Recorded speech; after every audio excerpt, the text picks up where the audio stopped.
Nada, te digo, no con vos Oye, no, spoiler alert. Jugaba, Ya sabes que saboreaba lo de ellos. pero por Ahí está. Para una circulación. Ayer.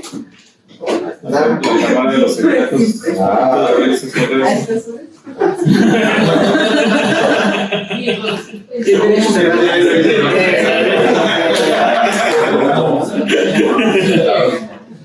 Bueno, pues vamos a empezar. Vamos a dar la clase de intoxicación por organofosforados y intoxicación por monóxido de carbono. Nada más para empezar de una manera dramática. This is Wanda, gasping for air, moments after government warplanes bombed Hanshin Hall.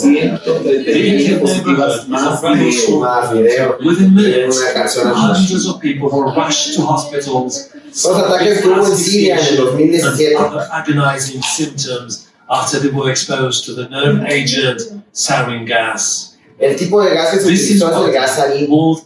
Y este tipo de gas está muy relacionado, como vamos a ver, con los síntomas, con la sintomatología y con lo que es la intoxicación, una de las intoxicaciones pues con mayor repercusión en el mundo, que son los organofosforados por insecticidas y plaguicidas.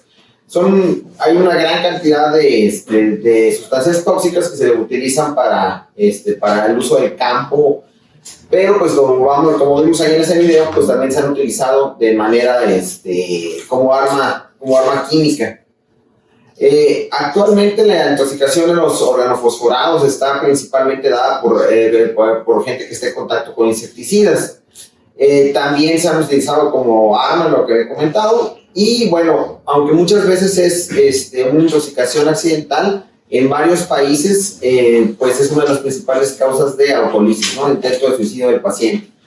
Ahora también para comentarles las etiquetas, ahorita vamos a ver las clasificaciones que tienen este tipo de tóxicos, pero nosotros de alguna manera los que no sepamos de toxicología nos podemos guiar por la coloración para saber qué grado de toxicidad tiene. Vamos a ver qué repercusión tiene eso en el manejo del paciente. Un poco de historia. En 1854 fue la primera vez que se sintetizó un organofosforado, un inhibidor de la anticolinesterasa del fósforo orgánico sintético. Ya para el 32 ya se había empezado a investigar para la Segunda Guerra Mundial su uso como un arma biológica. En el 50 se describió por primera vez el uso de la atropina como tratamiento en agudo, y en el 60 ya se describieron las oximas como tratamiento secundario. Como voy a mencionar más adelante, a partir de los 60 para acá casi no se había movido el tratamiento de los organofosforados. Estábamos atorados ahí, pero pues sigue siendo algo sumamente importante porque es una de las principales causas de muerte por suicidio y una de las causas de muerte por intoxicación en una gran área del mundo, lo que son países que todavía tienen una gran población agrícola como África, el sudeste asiático y grandes zonas de China. Tiene una importancia muy grande. Son hasta 110,000 muertes al año y uno de cada 6 suicidios en estos países. Entonces sigue siendo un problema de salud global y por eso ha venido en los últimos 10 años pues como un renacer de ideas para cómo tratarlos, aunque todavía, como vamos a ver, está en estudio. En Estados Unidos hay muy poco, pues estos van a predominar en países que no están tan industrializados, entonces hay muchas menos exposiciones. ¿Y qué tal en México? Pues como un país que estamos así, en tercer mundo todavía, hay muchas áreas donde todavía hay una gran población agrícola. Entonces, para el 2001, que fueron las estadísticas más recientes que encontré, se habían reportado que los estados con mayores intoxicaciones eran Nayarit, Jalisco, Morelos, Quintana Roo, Sinaloa, Campeche, Michoacán, Querétaro, Baja California Sur y Chiapas. Y de esos, los porcentajes de intoxicaciones por plaguicidas en México más reportados son principalmente por organofosforados, ya posteriormente seguidos por otro tipo de plaguicidas. En su etiología, por la exposición a lo que les comentaba, principalmente en contacto térmico, inhalación o ingesta con insecticidas. Los trabajadores agrícolas son los más expuestos, ahí como vemos en la ilustración, sobre todo cuando no tienen los cuidados necesarios para estar fumigando un lugar.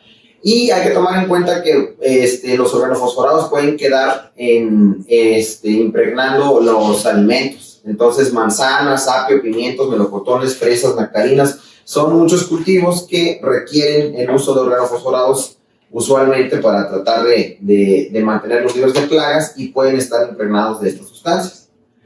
Y bueno, también artículos del hogar, insecticidas de uso común también muchas veces tienen organofosforados. Y la gravedad va a depender de varios factores, que son la cantidad del tóxico que haya entrado al cuerpo, la vía de absorción y obviamente pues el estado de salud y las reservas del paciente.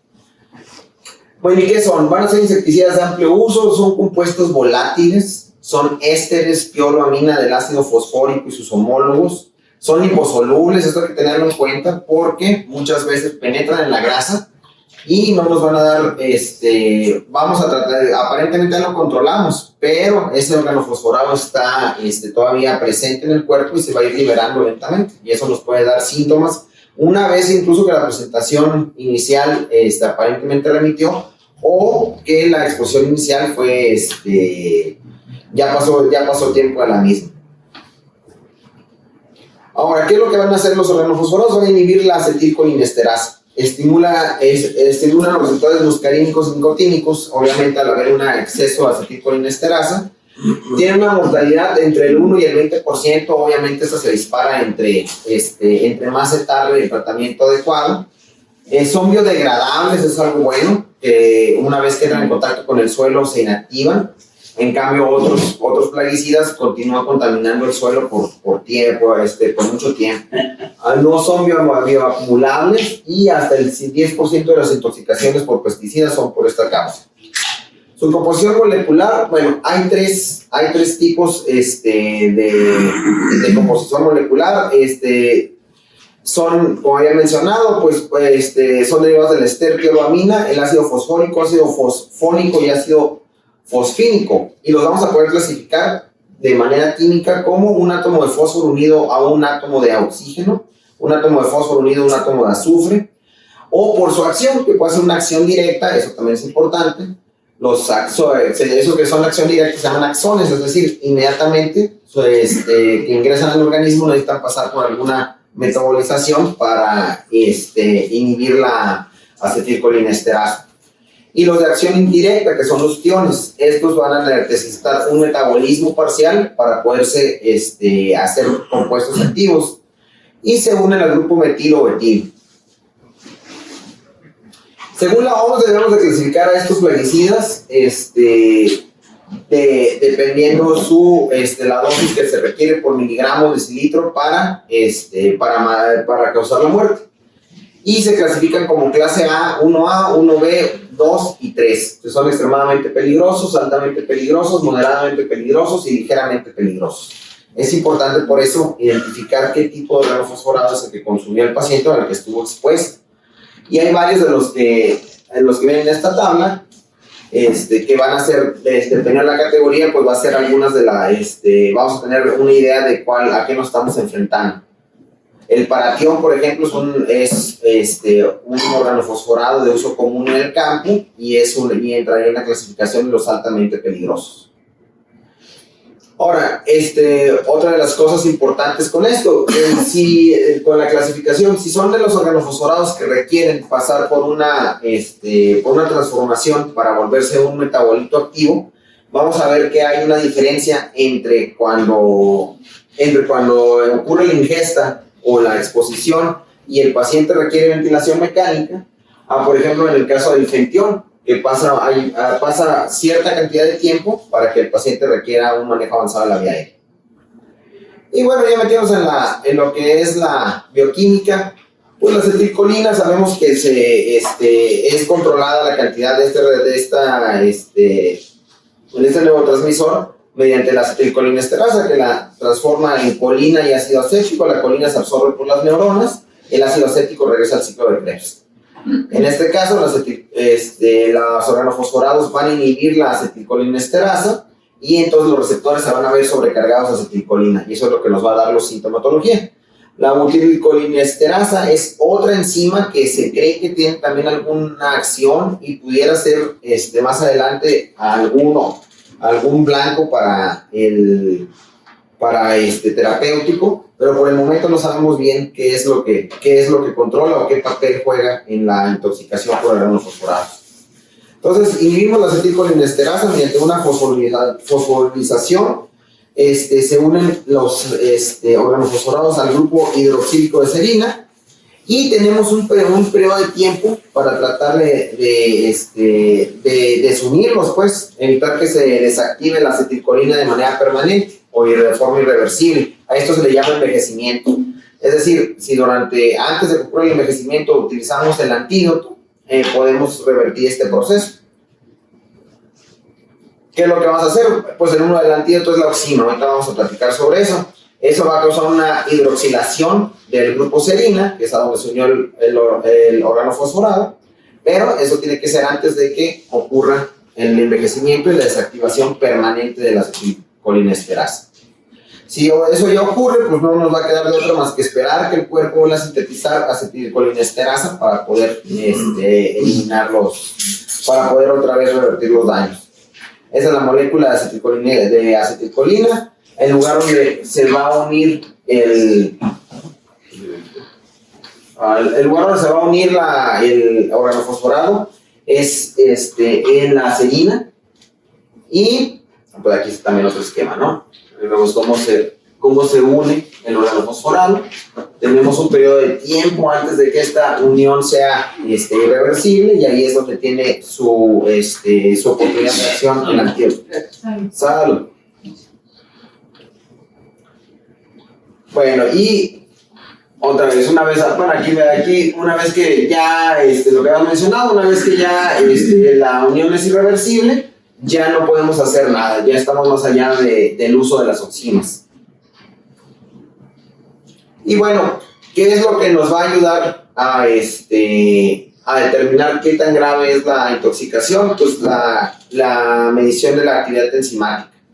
Esto se puede hacer por una espectrofotometría y pues dependiendo, ya hay tablitas donde nos dicen, ¿no? Más o menos, dependiendo la actividad enzimática que tenga el paciente, vamos a poder clasificar la intoxicación. Una intoxicación con una actividad menor del 25% considerándose como una intoxicación grave. En realidad no tenemos mucho acceso a este tipo de pruebas, sería lo ideal, y también se ha comprobado que no tienen tanta correlación con la clínica. Entonces, pues realmente para motivos prácticos para nosotros, que un paciente con una intoxicación por organofosforados requiera ventilación mecánica, pues es considerado una intoxicación grave. Ahora, en este cuadrito también se ve cuáles son las formas que tenemos de estimar la actividad de la colinesterasa. Lo que les había mencionado es medirla por espectrometría, es la más común. Hay otros métodos, el manométrico, el trimétrico, la químico-luminiscencia. Sin embargo, pues tampoco tenemos acceso a los mismos. Una vez que tenemos bloqueada la acetilcolinesterasa y vamos a tener una intoxicación por acetilcolina, que es básicamente lo que pasa en estos casos, pues vamos a tener una sobreestimulación de los receptores muscarínicos y los nicotínicos. Y cada uno de estos nos va a provocar diferentes sintomatologías que van a ser con las que se va a presentar el paciente. Hay otros, antes ya de pasarme a lo que es el cuadro clínico, hay otros mecanismos de toxicidad. Se ha encontrado que la disfunción mitocondrial es uno de los principales efectos tóxicos, tal vez se relacione con las secuelas graves que tienen estos pacientes. Vamos a ver posteriormente que muchos pacientes, aunque los rescates, quedan con secuelas o producen otros daños a órganos que no se había determinado cuál era el origen. Principalmente parece que es esta disrupción mitocondrial y pues eso es también un campo fértil para terapéuticas blanco, en la que se ha visto, por ejemplo, en este estudio, en modelos murinos. Pues todo interesante porque hasta les hacían una traqueotomía a las ratitas y les ponían una mini UCI chiquita y les daban organofosforados. Y se intentó darles, y se les dio un profármaco de succinato. Y se vio que en estos roedores se les dio el tratamiento estándar a un brazo y en el otro brazo se les agregó el profármaco de succinato. Y se vio que aquellos a los que se había dado el profármaco tenían menos secuelas. O sea, tenían la misma respuesta, pero en cuanto a las secuelas posteriores a la intoxicación eran menos. Entonces, pues es un área interesante. Este artículo salió en la revista Nature en este año. Ahora, también en los organofosforados, haciendo un paréntesis también en cuanto a lo agudo, se han relacionado la exposición a los mismos con hipertensiones de difícil control. Entonces, otra área para investigar. Se ha visto que pacientes con hipertensiones de difícil control que han estado con exposición crónica a organofosforados, es un factor de riesgo independiente. Entonces, también es un área de estudio, sobre todo considerando que es la hipertensión arterial pues va a la alza, incluso en poblaciones donde hay una alta exposición a organofosforados. Bueno, ya regresándonos a lo que es lo agudo, pues habíamos mencionado, ¿no? Vamos a estimular dos receptores, los muscarínicos y los nicotínicos, y dependiendo de cada uno de los receptores que estemos estimulando, se nos va a presentar un cuadro clínico. Los muscarínicos, pues ya sabemos que nos provocan miosis, lagrimeo, salivación, sibilancias, vómito, diarrea, bradicardia, lo que dicen, ¿no? Las glándulas lloran. Y los nicotínicos nos van a provocar fasciculaciones, calambres, debilidad, espasmos, parálisis, cianosis, taquicardia y hipertensión. Entonces, ¿y todo esto qué manifestaciones nos va a dar en cuanto a los sistemas? En la placa neuromuscular, ahí es donde vamos a encontrar la debilidad, la parálisis, las fasciculaciones, el sistema nervioso central, convulsiones, coma, depresión respiratoria. En el sistema nervioso simpático va a haber diaforesis, taquicardia, hipertensión y estimulación adrenal. Las manifestaciones cardíacas son muy importantes aquí. Ahorita voy a ampliar un poco más ya cuando estamos con el diagnóstico. Y en el sistema nervioso parasimpático, la miosis, el lagrimeo, la salivación, la bradicardia y el broncoespasmo. Yo creo que la forma más fácil de acordarnos de esto va a ser, bueno, aquí también mencionarlo, tenemos la intoxicación por organofosforados, la acumulación de acetilcolina y las tres áreas principales que van a estar afectadas: el sistema nervioso central, el sistema nervioso periférico y la unión neuromuscular. Y de ahí se dirige, recordemos que es una neurotoxina, de ahí vienen todos los síntomas, ¿no? Y las manifestaciones clínicas, ¿no? La crisis colinérgica, recordemos que es lo inicial y posteriormente ya es cuando vamos a tener el síndrome intermedio y la polineuropatía retardada. El síndrome intermedio, nada más para mencionarlo rápidamente, fue descrito por Senayeke y Carilete. Ocurre 24 a 96 horas después de la exposición a organofosforados. 40% de los pacientes intoxicados pueden presentarlo. Los riesgos, pues que sea un organofosforado altamente liposoluble, una dosis muy alta, que no haya tenido el antídoto de manera adecuada, las opciones no se hayan proporcionado de manera adecuada, y pues que nos va a dar alteraciones vasculares craneales, debilidad muscular. Por lo regular son pacientes que tienen que permanecer con ventilación mecánica, porque van a presentar una parálisis diafragmática y van a tener una lesión permanente en la unión neuromuscular y lesión axonal.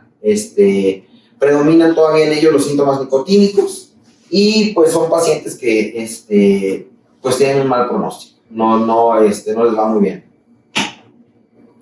Los estudios electrofisiológicos como parte del diagnóstico, pues es una herramienta, pero todavía es controversial si se puede utilizar o si no. Y pues en este artículo estaban ellos buscando en esta revisión sistemática de un metaanálisis si había alguna forma de predecir cuáles de nuestros pacientes que nos llegaron y que están intoxicados por organofosforados iban a desarrollar un síndrome intermedio. Y pues una de las cosas que fueron las que más quedaron fue que el paciente tuviera una edad avanzada, un Glasgow menor de 10 al momento de que llegara, niveles de acetilcolinesterasa no eran predictivos. Entonces, si la acetilcolinesterasa, aunque considerábamos que grave la intoxicación, abajo del 25% de actividad, esto no era predictivo. Y estudios de neuroconducción podían tener un valor, pero no fue concluyente. Y la neuropatía retardada inducida por organofosforados, que básicamente pues, son las secuelas que te quedan después de que tuviste una intoxicación.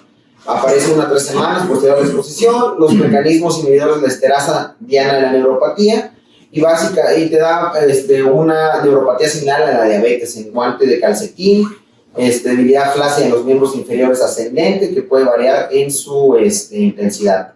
Y así puede estar relacionada también con la gravedad de intoxicación.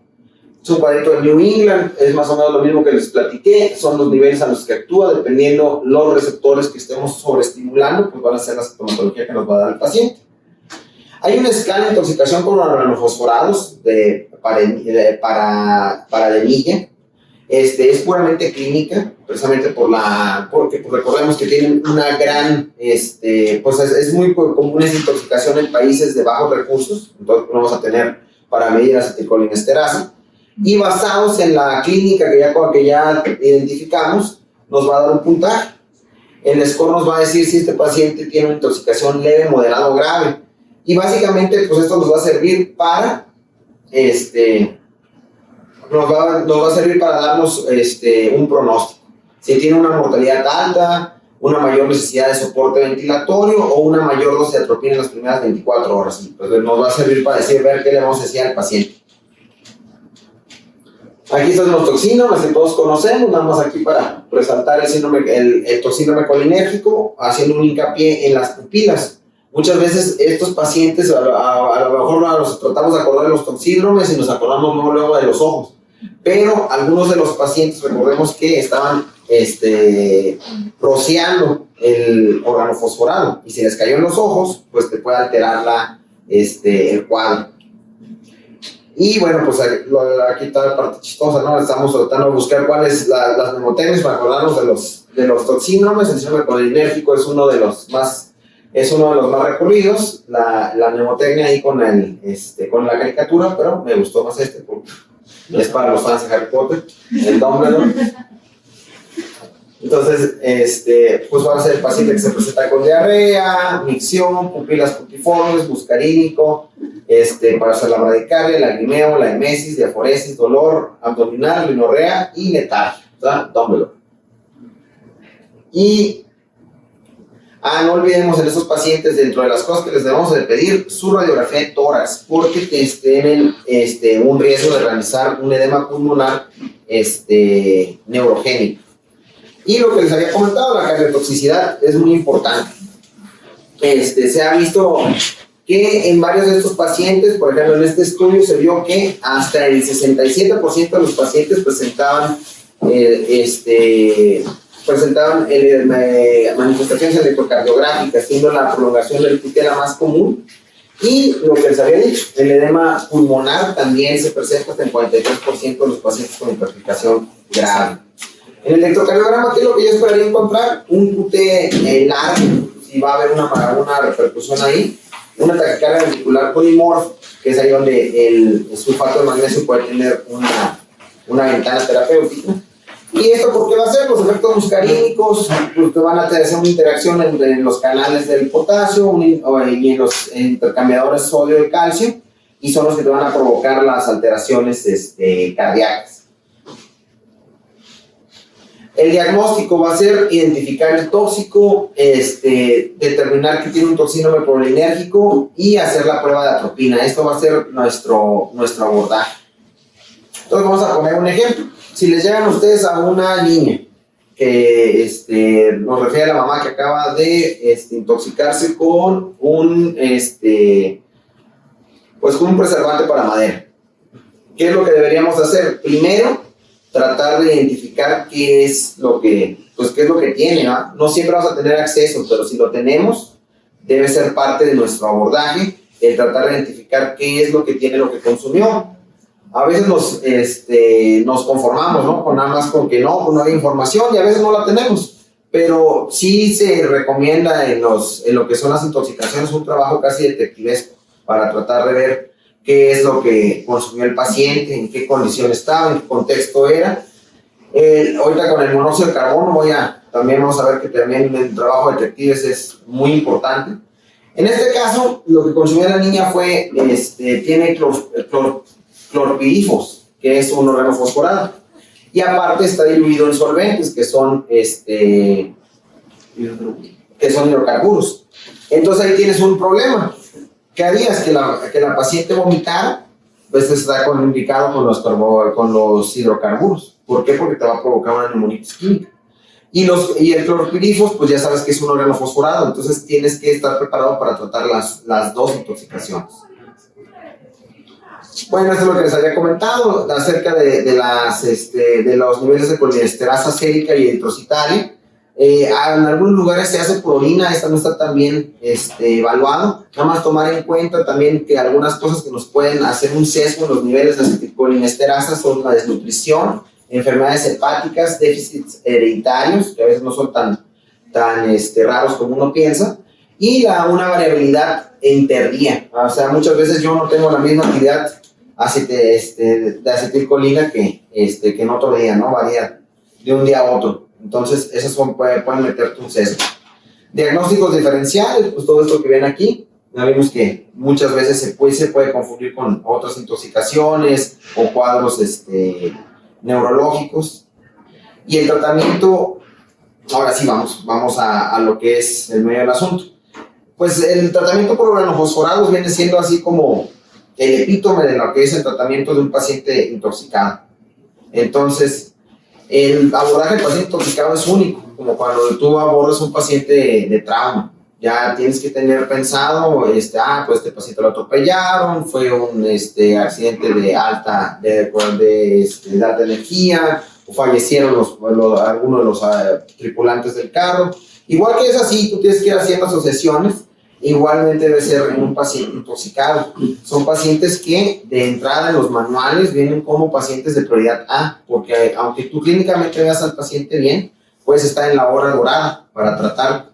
Y son pacientes que de ideal deberían pasarse a choque sin estar viendo exactamente cómo se encuentra el paciente, no es a ojo clínico en ese caso. Si tienes una sospechación de una intoxicación, debes actuar rápidamente. Y pues nos vamos por parte, que sería la previsión primaria, que sería, ahorita vamos a desglosarlo, pero es el ABCDE. Y una vez que tú aseguras tu ABCDE, te vas a tu revisión secundaria, que es el ABCDE EFG.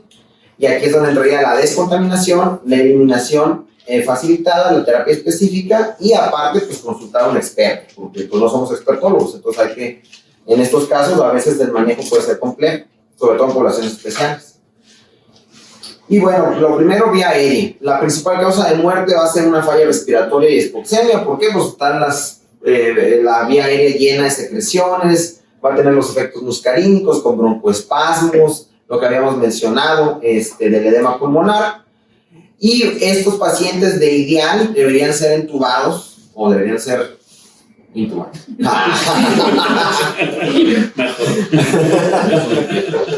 por alguien experto. ¿Por qué? Porque muchas veces a lo mejor alguien inexperto que no tiene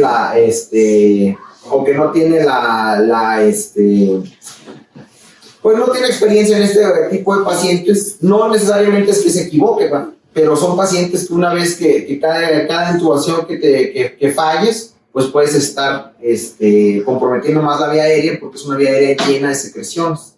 Aparte, si al momento tú de estar intubando se te hace fácil pasarle, por ejemplo, vamos a pasarle succinilcolina para tratar de relajarlo. Pues esto es un error. ¿Por qué? Porque la succinilcolina se metaboliza por acetilcolinesterasa. Entonces van a ser pacientes que después va a ser una bronca tratarlos de quitarles la parálisis. Entonces parece que se recomienda que sea alguien que tenga ya cierta experticia en el manejo y si no, pues capacitarlo con la gente. En cuanto a los parámetros ventilatorios, hay que vigilar la pulsoximetría, la capnografía en estos pacientes, la ecografía, ahí no varía mucho de un paciente usual. Nos pasamos a lo que es la circulación, pues lo ideal son pacientes muy graves, críticos, se tiene que, lo ideal es guiarnos por parámetros dinámicos, uso de vasopresores, lo pueden requerir. Las convulsiones también se pueden manifestar en estos pacientes, para eso se controlan con las benzodiazepinas. El retiro de la ropa del paciente es algo muy importante, porque puede pasar que tú ya el paciente ya lo tropinizaste, ya aparentemente está revirtiendo, pero de todas maneras aparentemente estaba revirtiendo, pero otra vez regresa, o sigue, o no parece estar funcionando la atropina. ¿Qué está pasando? Lo destapas, le quitas la sábana y sigue con los pantalones puestos. Entonces es una cosa muy importante, ¿no? Porque estos pueden ser que se absorben por la piel. Entonces no hay pretexto para no quitarle completamente al paciente la ropa y de hecho pues, se puede bañarlo. Hay que tener cuidado nosotros, hay que protegerse el médico que esté dando la atención porque pues también si se absorbe por la piel nosotros también podemos ser víctimas secundarias. En cuanto al carbono activado, sí tiene su uso. Si la ingesta fue aproximadamente 40 minutos al momento que te llega el paciente, nada más hay que tener cuidado. Puede ser deleterio si lo utilizas en pacientes que tengan que no tengan asegurada la vía aérea o que te adelantas a darle el carbono activado y a lo mejor el paciente está hemodinámicamente inestable, pudiera no ser una buena opción. En el caso de la hemodiálisis, en estos pacientes, pues no se aplica, el organofosforado no tiene un rol en el manejo inicial. Y pues la joya del tratamiento es la prueba de atropina, ¿no? Y también la infusión de la misma. ¿Qué es lo que vamos a hacer con la prueba de atropina? A veces parece muy sencillo, pero en realidad sí tiene algunos detallitos. Es aplicar una ámpula de atropina subcutánea, la dosis en realidad es de 1 a 5 miligramos dosis en los adultos, de 0.02 miligramos kilogramo dosis en niños, y se los vas a aplicar a los pacientes que te presenten las 3B de la muerte, que son broncorrea, bradicardia y broncoespasmo. Si el paciente no presenta estos datos, nada más se intoxicó con organofosforados o tengo la sospecha, pues no es bueno hacer la prueba de la atropina porque no voy a ver nada. No va a haber ningún cambio. Entonces, si presenta las 3B, hacemos la prueba de la atropina. ¿Y qué es lo que vamos a ver? Pues cualquiera de nosotros nos ponemos atropina, vamos a tener una reacción inmediata, ¿no? Pero un paciente que está atropinizado que está intoxicado con organofosforados, no va a presentar el cuadro clínico normal de una administración de atropina, que sería la midriasis, el flushing y la taquicardia. ¿Y cómo la vamos a aplicar? Bueno, empezamos en el minuto 0, le aplicamos 1 miligramo de atropina y observamos la reacción. Cada 5 minutos aplicamos la dosis hasta que veamos que estas 3B cedan. Y en ese momento podemos decir que el paciente está atropinizado. Estaríamos hablando de que auscultamos al paciente y no se escuchan estertores, hay una frecuencia cardíaca mayor a 80, hay una presión sistólica mayor a 80 milímetros de mercurio, y las pupilas ya no están mióticas. En este caso, pues paramos la prueba de atropina y nos quedamos con la dosis total que requirió el paciente para revertirlo. Esto es importante, ¿por qué? Porque lo que sigue es la terapia puente, en lo que yo administro el antídoto, y eso es la infusión continua. Vamos a poner un 10 a un 20% de la dosis total que requirió el paciente para revertir y se lo vamos a dejar en infusión. Entonces, como en este ejemplo, 31 miligramos al 10%, le vamos a dejar una infusión de 3.1 miligramos hora. Pero, ¿qué pasa? Ese paciente se tendría que mandar a la terapia intensiva. ¿Por qué? Porque requiere una vigilancia, no es un paciente que puedas mandar ahí en los 80 pacientes que están en urgencias. Y ya, vamos a esperarnos a ver qué pasa. No, ya le estás pasando la infusión de atropina, es fácil confiarse porque revertían los síntomas. Pero si tú te descuidas, ese paciente empieza a agitarse, empieza a taquicardizarse y te hace una intoxicación por atropina.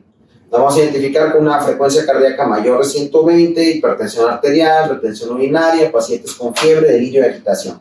Entonces, pues ya nos fuimos al otro lado, incluso puede llegar a causar la muerte. Entonces, por eso estos pacientes son de una vigilancia muy cercana. Tienen que tener una monitorización sí o sí. Y bueno, ¿qué pasa si de todas maneras yo tengo mi paciente con infusión y de otra vez vuelvo a empezar con datos de síndrome colinérgico? Bueno, pues entonces vuelvo a empezar con la prueba de atropina. Si aún está con infusión y continúa con estos datos, vuelvo a hacer un nuevo esquema. La dosis total le saco el 80%. Y eso quedaría, en este caso que usé el de 31 miligramos, se quedaría en 2.4 miligramos hora. Y entonces vuelvo a hacer una prueba de atropina y veo cuánto más atropina requirió este paciente para volver a revertir. En este caso requirió 15 miligramos. Entonces a esos 15 miligramos, lo que habíamos hecho antes, le saco el 10%, le dejo una infusión de 1.5, pero le agrego el 80% de la dosis anterior. Y en este caso me quedaría en 1.5 más 2.4, 3.9 miligramos hora de dosis final.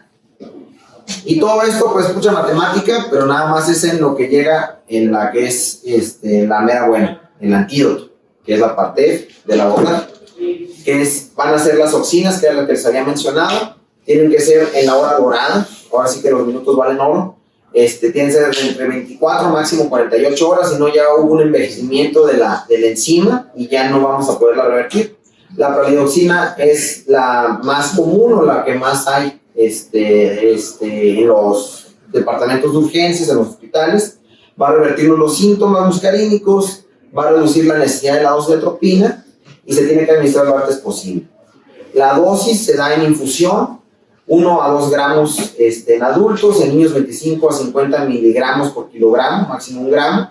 Se deja en infusión salina al 0.9%, la dejas para 15 a 30 minutos. Repites la dosis inicial a la hora de administrarlo si continúa todavía con sintomatología. Y la OMS recomienda su manejo en bolo seguido de infusión.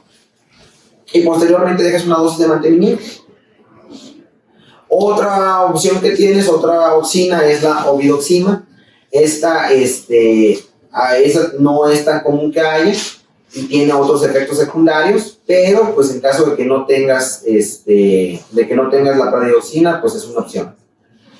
En el caso de los carbamatos, pues ese es un pequeño tema aparte, no me voy a profundizar, nada más comentar que son diferentes a los organofosforados. La principal diferencia, también son plaguicidas, la principal diferencia es que no penetran la membrana, la membrana hematoencefálica, y bueno, pues en su manejo pues es muy similar.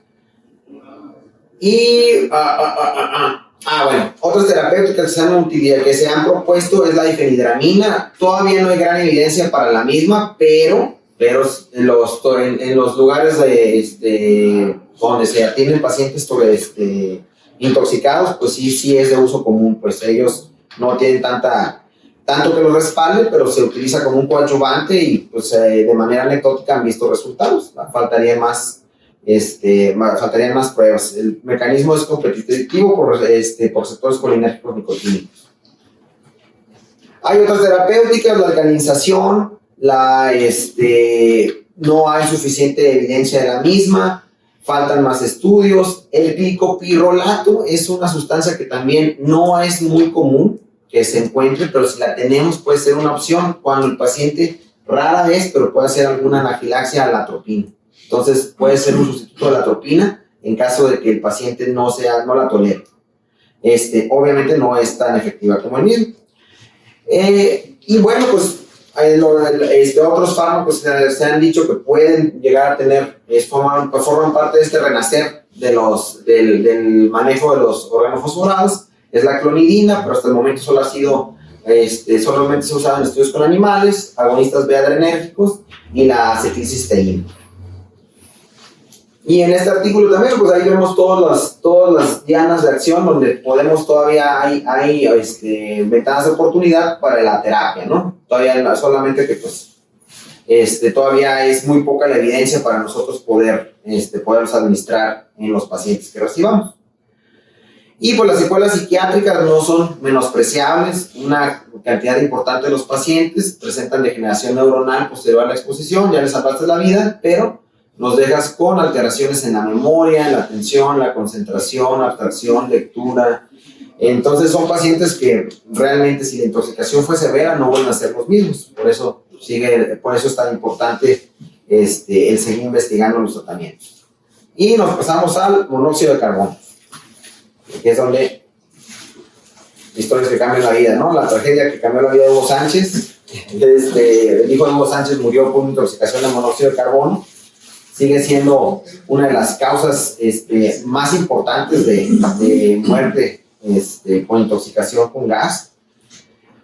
Vemos que han ido aumentando. Uno de los problemas, por ejemplo, se relacionó mucho el air vent, que está muy de moda, ¿verdad?, utilizarlo, pero el air vent no sigue ninguna regulación, pues, de las casas. Air vent, Es que Es un señor, ya no necesita que diga ahí.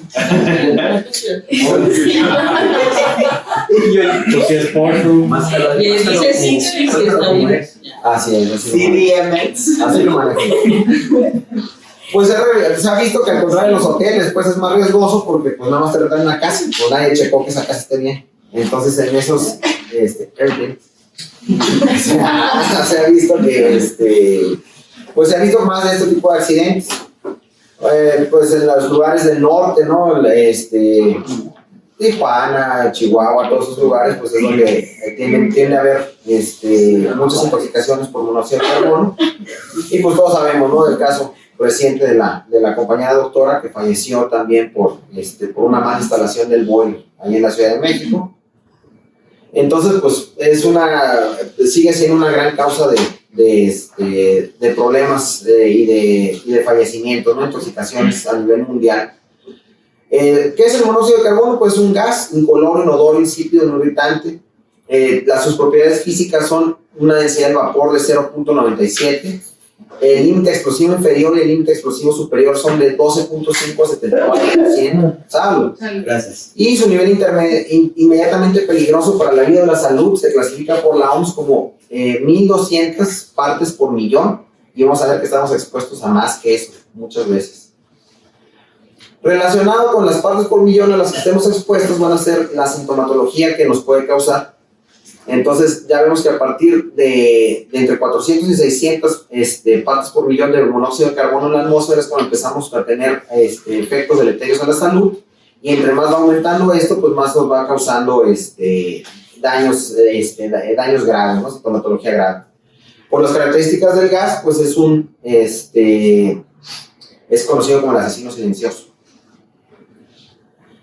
Y bueno, pues la epidemiología, lo que les había comentado, es una de las principales causas de envenenamiento en países industrializados. Hasta 5.000 visitas en las salas de emergencia en Estados Unidos anualmente, 3.800 muertes en Estados Unidos anualmente y 1.400 a 3.000 muertes accidentales en los Estados Unidos anualmente. Aquí están las tablas que respaldan lo dicho. Y bueno, las consecuencias, pues, aunque no te mueras, igual que con los organofosforados, puedes quedar con daño cardíaco y neurocognitivo y psiquiátrico a largo plazo. El daño cerebral a los 12 meses después de la exposición severa es significativo, hay pacientes que nunca se recuperan. Y la lesión miocárdica todavía está un poco controversial. Les voy a mencionar un artículo que dice Rompiendo mitos en intoxicación con monóxido de carbono en 2016.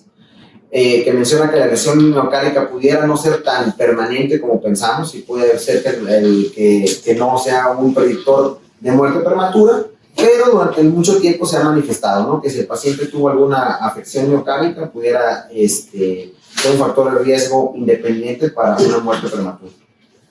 ¿Dónde se genera? Pues en el hogar.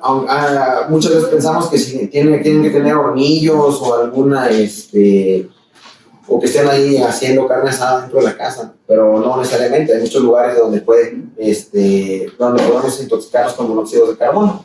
De hecho, el cuerpo produce monóxido de carbono. El catabolismo del grupo M, su descomposición produce de manera endógena monóxido de carbono. Obviamente nunca una dosis, o sea, grave. Pero en pacientes, por ejemplo, que tienen una anemia hemolítica, sí, los niveles de monóxido de carbono endógenos pueden ser más altos de lo normal, y eso cobra importancia, sobre todo a la hora de que medimos los niveles en sangre. La sepsis también se ha visto que aumenta, ¿no? Por la degradación del AIM. Y bueno, lo que hemos comentado, combustibles de cualquier tipo, pues es el origen de una, se originan de una mala combustión de una mala combustión de los combustibles, mal funcionamiento de hornos, estufas, generadores de gasolina, vehículos de motor. Por cierto, en ciudades muy concurridas y en horas pico, podemos llegar a estar expuestos hasta 1.600 o 1.700 partículas por millón, que ya se consideraría como algo tóxico, lo que hemos mencionado en la OMS, ¿no? Y estamos todos expuestos a lo mismo. Algo importante, y esas son las pistas, es lo que les iba a decir. Esto es como un trabajo de detective. Cuando a veces viene con nosotros un paciente que se siente mal, lo recibimos en urgencias, tiene los datos de intoxicación por monóxido, pero él niega cualquier tipo de intoxicación. El monóxido puede atravesar paredes de yeso, entonces no necesariamente tiene que estar en el cuarto donde tú te encuentras la fuente. Si la pared está hecha de yeso, puede atravesarlo y llegar al otro cuarto o a la otra casa. Algo también común es que se confunden, sobre todo en los noticieros, cuando dan las noticias, dicen de intoxicaciones por propano o por gas natural, ¿no? Ay, no, es un intoxicó de manera indistinta, ¿no? Por gas o por monóxido de carbono. Son diferentes. El gas propano y el metano son alcanos, derivados del petróleo, y también son tóxicos, nada más que ellos son gases asfixiantes. Entonces desplazan el oxígeno en los pulmones y causan una neumonitis química, y ese es el origen de su toxicidad. Afortunadamente, y pues se diferencia del monóxido de carbono, que cuando tú retiras a la persona de la fuente de gas metano propano, se recuperan rápidamente, al contrario del monóxido de carbono, que pues ya ahorita, como vamos a ver, pues te causa, te continúa causándote daños, ¿no? Mientras continúa circulando en la sangre. El humo del juca se ha visto que tiene más incluso que el cigarrillo, pero sin embargo pues no es tan común su uso. Y otra cosa, que también es una fuente que no tan conocida, es el cloruro de metileno, el removedor de pintura. A veces lo absorbemos, o cuando están removiendo pintura, lo absorben, y el hígado lo transforma en monóxido de carbono. Entonces pueden llegarse a dar un envenenamiento hasta 8 horas después de la exposición. Las industrias, ¿no? La gente que esté en este tipo de industrias pues están expuestos a una exposición a una intoxicación por monóxido. Los mineros, los mecánicos, los que están en la industria de metales. Y aparte también, importante, los que fuman, el humo de tabaco tiene hasta 400 partes por millón de monóxido de carbono. Entonces alguien que fume unos 20 cigarrillos al día puede llegar a subir sus niveles de carboximoglobina hasta un 10%. Entonces esto también nos puede meter ahí un sesgo a la hora de medirlo. Y también en fumadores pasivos que estén en un ambiente donde haya alta cantidad de humo de tabaco, también va a aumentar la carboximoglobina. ¿Y cuál es el problema? Pues la carboximoglobina, el problema es que el monóxido de carbono tiene una afinidad hasta de 200 a 230 veces superior al oxígeno con la hemoglobina. Y eso va a provocarnos una disociación de la curva de hemoglobina hacia la izquierda, una inhibición de las enzimas de la fosforilación oxidativa, un aumento de la formación de radicales libres y estrés oxidativo, y toxicidad intracelular directa. Y todo esto inhibición de la producción del ATP. Entonces realmente es un iceberg. Muchas veces todos nos quedamos con la información superficial y pensamos que nada más la carboximoglobina es el principal problema, pero se nos olvida todo lo demás que sigue causando el monóxido de carbono adentro del cuerpo, ¿no? Y bueno, pues aquí está ilustrado, es como un juego de las sillas. Como el monóxido de carbono fácilmente puede difundir y tiene mayor afinidad hacia la hemoglobina, pues desplaza al oxígeno, ¿no? Y esto se debe a la presión, eso se debe a la presión arterial de oxígeno que se necesita. Tú necesitas para saturar la hemoglobina una presión parcial de oxígeno de 100 milímetros de mercurio, mientras que para saturar la hemoglobina de monóxido de carbono, tú nada más necesitas 0.4. Entonces es un chorro de diferencia. Y bueno, pues una vez que ya tenemos el daño de hipoxia altisolar, te va a provocar obviamente un metabolismo anaerobio, acidosis, manifestaciones neurológicas, toxicidad cardíaca y la hipotensión, que es lo que te va a dar el cuadro clínico. Igualmente, pues aquí vemos un esquema donde vemos cómo el monóxido de carbono te va a provocar este daño, ¿cómo se llama? Este daño celular, la producción de los radicales libres y el daño oxidativo. Algo importante es que el monóxido de carbono se conoce como el gran imitador. Faltan como 20. Bueno, entonces rápidamente. No, entonces.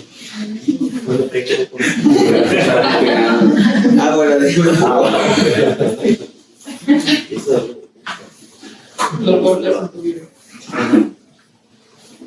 Usa la misma ropa para que no se vea Diferente. es